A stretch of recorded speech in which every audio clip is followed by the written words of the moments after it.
Alhamdulillah. Salatu wassalamu ala Rasulillah wa ala alihi wa sahbihi wa man tabi'ahum bi ihsanin ila yaumiddin. Asyhadu an la ilaha illallah wahdahu la syarikalah wa asyhadu anna Muhammadan abduhu wa rasuluh alladzi la nabiyya ba'dah. Alhamdulillah, ikhwatu fillah, kita kembali lagi di dalam majelis ilmu yang hari ini kita lanjutkan penjelasan dari pelajaran fikih yang sudah dibahas sebab-sebab wajibnya mandi. Nah, sekarang yang sunnahnya ya.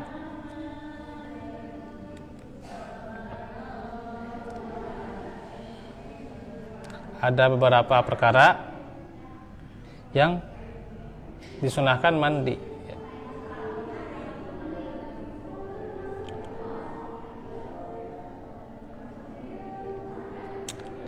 Yang pertama adalah 2 hari raya ya.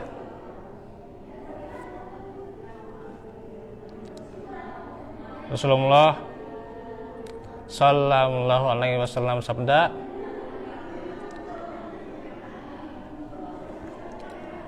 yusannu guslu lil idaini, disunahkan mandi untuk 2 sholat id. Itu apa? Idul Fitri dan Idul Adha. Wa yajuzu ba'dal fajri qat'an wa kadza qablahu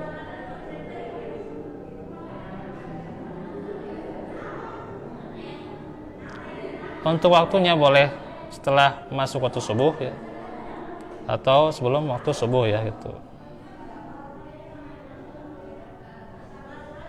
Boleh juga di nisfus tsani ya, atau pertengahan malam ya, minal lail ya, pertengahan malam ya, nisfus tsani minal lail.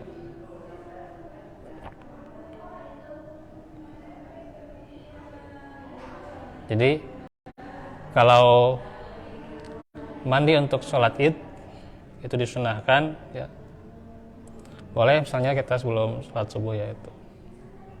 Ya, itu mandi yang utama ya, itu mandi yang sehat ya. Ya. Kalau nggak kuat ya dihangatkan dulu airnya gitu ya.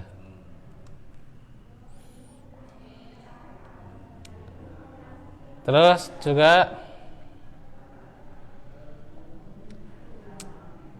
bisa sebelum waktu subuh ya, bisa, atau sesudah waktu subuh ya, atau pertengahan malam ya, ini kalau kuat ya, pertengahan malam ya.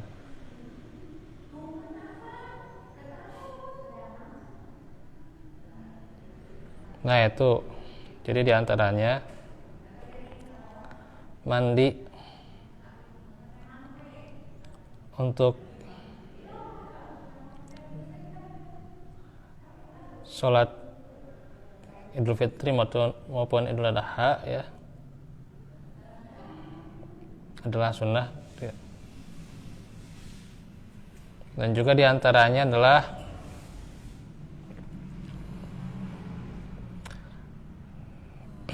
mandi Jumat ya. Yang kedua mandi Jumat ya. Rasulullah sallallahu alaihi wasallam sabda, man tawaddoa yaumal jumu'ati fiha wa ni'matu wa man iktasala fal ghusl afdal. Barang siapa yang berwudu di hari Jumat, maka itu sudah bagus ya. Akan tetapi orang yang mandi di hari Jumat maka itu lebih afdol ya. Sesuai Abu Daud. Makanya kalau afdol itu apa? Yang fikihnya sunnah ya.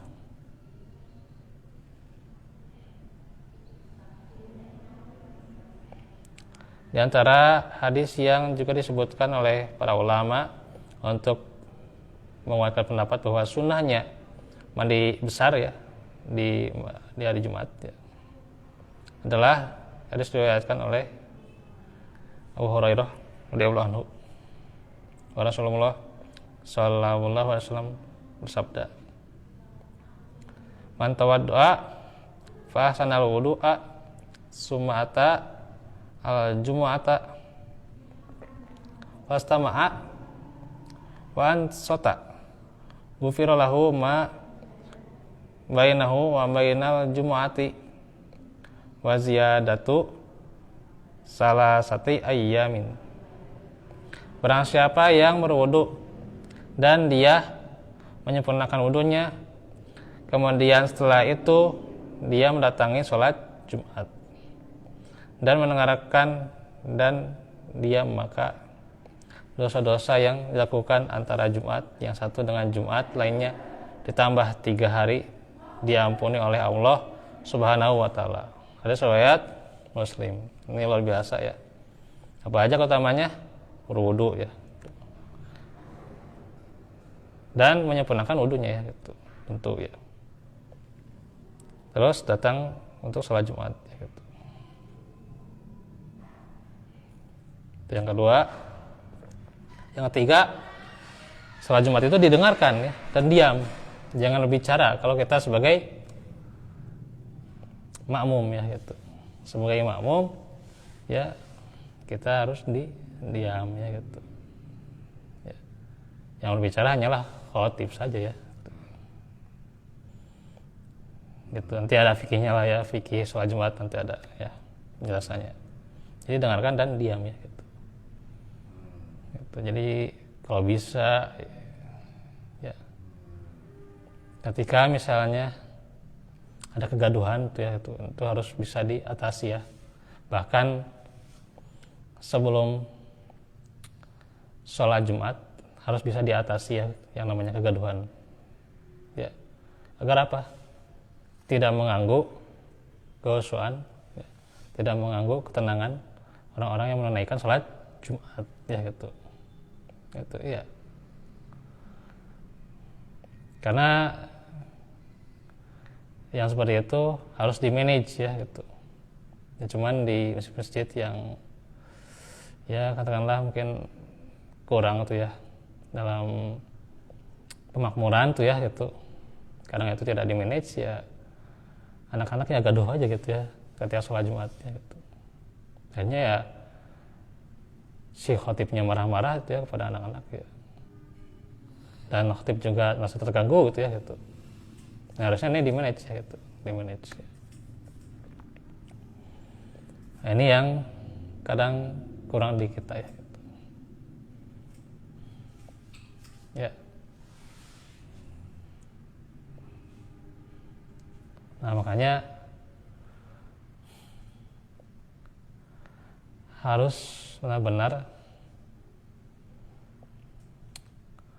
ada petugas lah gitu ya. Sholat Jumat juga ada petugasnya gitu ya. Gitu. Ya bukannya sholat Id ya gitu. Sholat Jumat itu ada petugas kalau bisa ya. Gitu. Karena untuk ya mencairkan suasana kan jadi tenang gitu ya gitu. Tenang dalam mendengarkan khotib ya gitu. Karena kalau sudah gaduh seperti itu ya bagaimana akan ada suasana yang tenang ya gitu. Nah ini ya masih kurang di kita ya gitu. Jadi bukan hanya khatib itu bisa menerangkan tema sebagus-bagusnya ya gitu ya. Hadisnya bagus ya.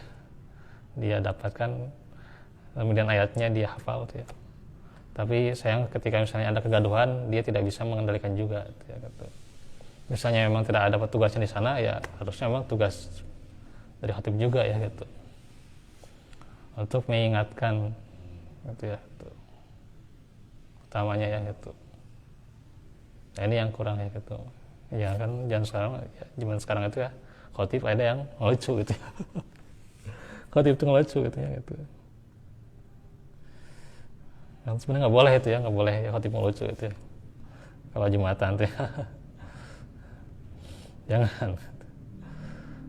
Ada ya gitu. Ya walaupun misalnya mustaminya atau yang ngomongnya anak-anak misalnya, ya jangan ngelucu ya gitu. Ada lah caranya buat mereka gitu. Bagaimana caranya ketika mereka sholat Jumat ya, ya bisa diperingatkan lebih awal kan gitu. Ya tidak harus dengan marah-marah juga gitu ya. Dengan cara yang lebih tegas gitu ya, lebih bawa gitu ya gitu. Gimana caranya gitu ya.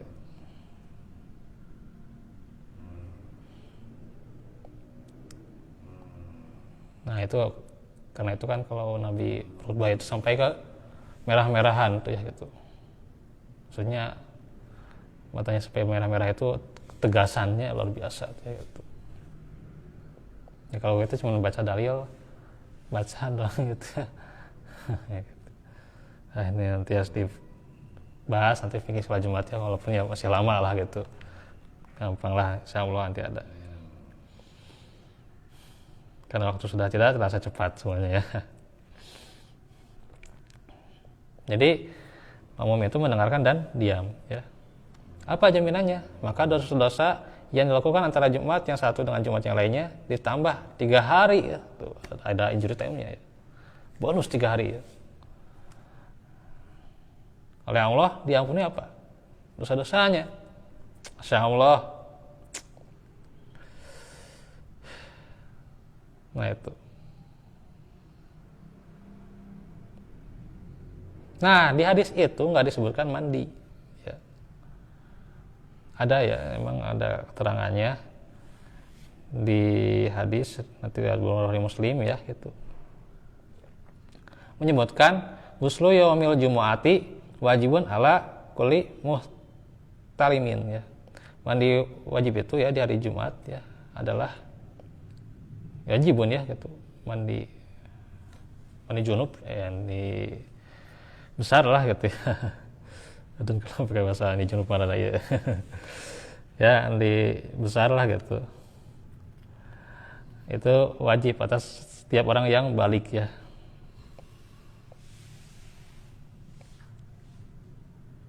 Nah ini ya.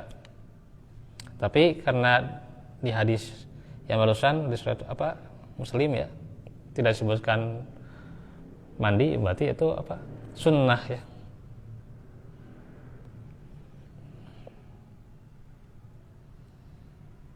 Gitu. Jadi ini diantara dalil-dalil yang menguatkan bahwa mandi Jumat itu sunnah ya. Ya walaupun kedudukannya tentu sunnah muakkad ya gitu. Adapun kata wajib di riwayat Bukhari Muslim itu hanyalah bukan wajib secara mutlak ya.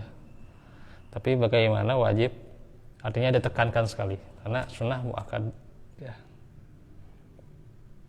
Sangat dianjurkan sekali.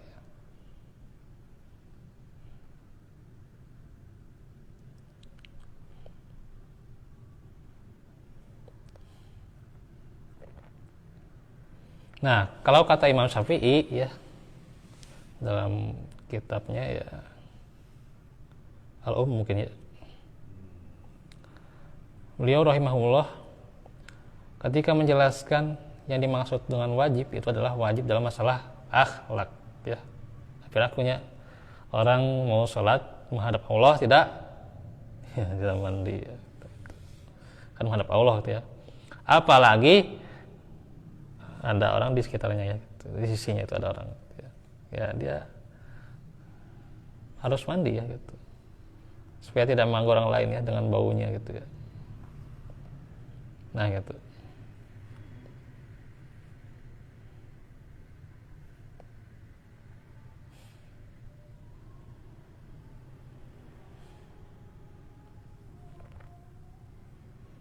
Terus ada 2, ketiga, mandi di hari Arafah ya.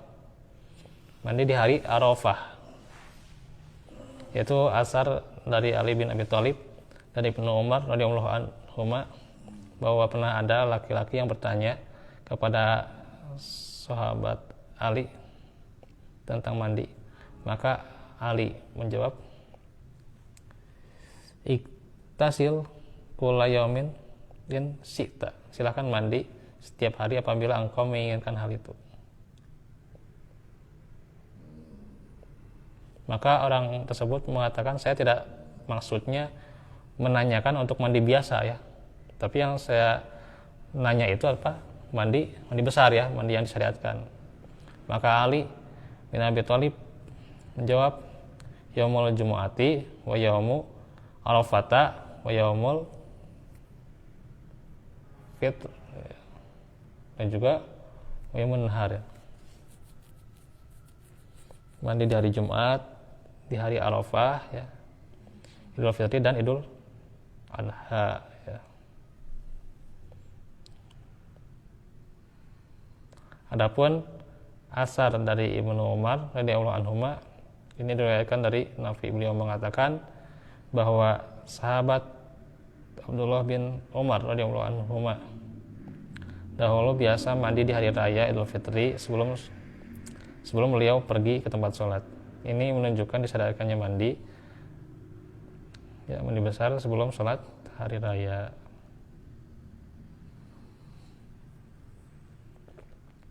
Berapa poin tuh?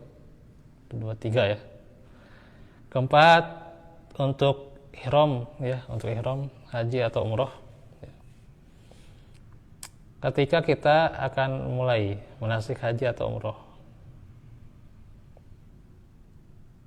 maka sangat dianjurkan untuk mandi ya, insyaallah ya, berdoa ya gitu, jangan pesimis ya gitu, harus optimis ya gitu, cita-cita ya gitu, saya haji atau umroh ya gitu. Hal ini berdasarkan hadis dari sahabat Zaid bin Sabit radhiyallahu anhu bahwa Rasulullah pernah dilihat oleh beliau ya,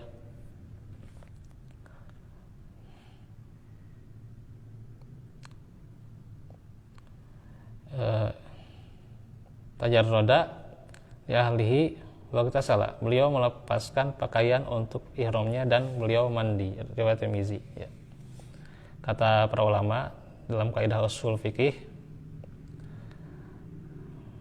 bahwa yang dilakukan Rasulullah itu dan masuk dalam ranah ibadah ya, jadi itu mandinya bukan mandi biasa ya, maka minimal menunjukkan hukumnya sunnah ya. Itu karena tidak ada asalnya yang menunjukkan hukumnya wajib ya, gitu. Maka hukumnya sunnah ya. Jam 5:30 ya.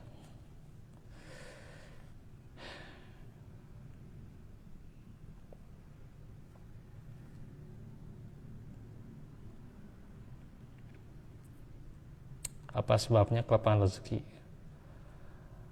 Bukankah rezeki sudah ditetapkan? Ini soal iman kepada takdir ya. Nanti ya soal rezeki itu juga ada jaminannya, ada bagiannya untuk semua makhluk ciptaan Allah ya gitu. Adapun kenapa ya namanya rezeki dilapangkan ya, kan Allah itu ya mindu ya sutu ya gitu ya, menahan dan memberikan ya gitu. Jadi bukan menyempitkan sih sebenarnya, kalau lebih enak terjemahnya itu menahan ya gitu. Jadi soal rezeki itu kan ada catatannya juga ya. Takdir itu ada catatan di Lauh Mahfuz ya, betul. Ada juga catatan dari malaikat. Jadi ada 2 catatan itu ya. dua catatan takdir ya yang saya dapatkan dari guru kami Al-Ustadz Zulkarnain Hafizahullah. Ada dua catatan takdir ya, ada yang di Lauhul Mahfuz, ada yang di catatan malaikat. Ya yang Lauhul Mahfuz ya tidak akan diganggu gugat ya, tidak akan bisa berubah. Tetapi yang di catatan malaikat itu biasa saja, ya, bisa saja berubah-ubah ya. Bagaimana nanti perubahannya itu juga sudah dicatat dalam Lauh Al-Mahfuz. Jadi sebenarnya tidak akan bertentangan ya, tidak akan bertentangan. Oh rezeki kok dilapangkan kan sudah dicatat di Lauhul Mahfuz. Sebenarnya nggak bertentangan, enggak. Karena yang berubah itu bukan catatan di Lauhul Mahfuz, tapi di catatan di malaikat. Nah, yang catatan rezeki di malaikat itu perubahannya ya itu sudah tercatat di Lauhul Mahfuz, jadi nggak bertentangan ya itu kan. Maka kan banyak sekali kan sebab rezeki itu dilapangkan ya, diantaranya di istighfar, atau kita ketika sulit juga itu sebenarnya ada bagian rezekinya ya gitu. Terus juga rezeki buat orang-orang yang senantiasa ahli tauhid ya. Ada dilapangkan, ada kelebihannya ya, kalau dilapangkan itu kelebihan di mana untuk beberapa orang, banyak sekali lah gitu. Ada 8 pintu rezeki ya gitu. Jadi tidak bertentangan semuanya gitu.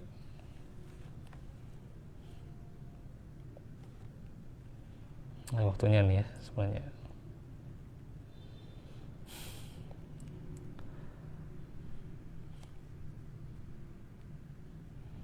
Baik, mungkin itu saja ya. Adapun besok, jadi sekarang 23 Rajab ya, besok 24. Artinya udah berapa hari lagi nih ya ke Syaban. Berarti pekan depan hari Rabunya kita mulai membahas tentang Ramadan ya. Terserah nanti mau kitab apa yang mau dibahas, silakan ya, nanti coba dirundingkan saja dulu ya gitu. Ya.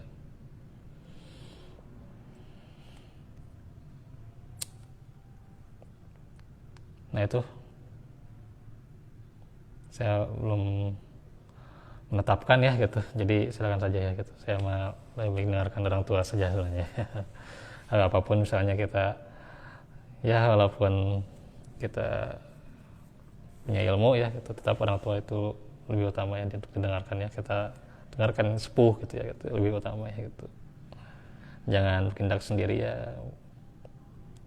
bertindak sendiri, memutuskan sendiri gitu ya gitu, tanpa minta persetujuan. Atau misalnya sepuh nggak setuju ya ikuti kata dia ya, karena emang kan orang tua itu ya yang utama ya gitu. Kecuali kalau sudah ya pemerintah untuk maksiat, nah itu beda dari itu hanya gitu ya. Jadi saya mah dengarkan aja orang tua gitu. Karena kalau sudah kontradiksi, nah itu alamat laknat Allah gitu ya sebenarnya ya. Kontradiksi dengan sepuh malah alamat laknat Allah itu mah kade itu ya. Apalagi sekarang kan nanti hadapi Ramadan lah gitu, kan ada persiapan dan rencana ya gitu. Allah alam. Tapi alhamdulillah ya untuk kajian Selasa Rabu ini tidak di cancel ya, masih terus berjalan ya gitu, lebar lah gitu.